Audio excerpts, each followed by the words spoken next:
ये थे लाहौर से जवाद हुसैन जो कि तफसीलात से आगाह कर रहे थे। लाहौर के बाद अफसोस का खबर शामिल करते चले सरगोदा से, जहां इलेक्ट्रॉनिक मीडिया कैमरा एसोसिएशन के चेयरमैन सागर अरफ की वालदा माहिदा शदीद हलालत के बायस इंतकाल कर गई।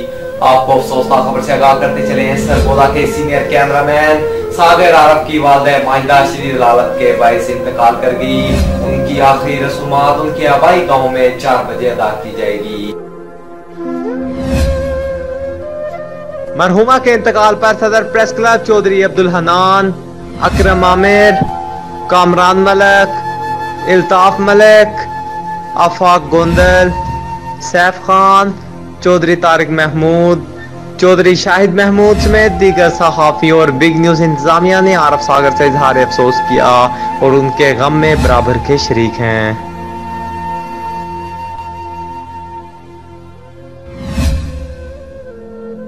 सरगोदा के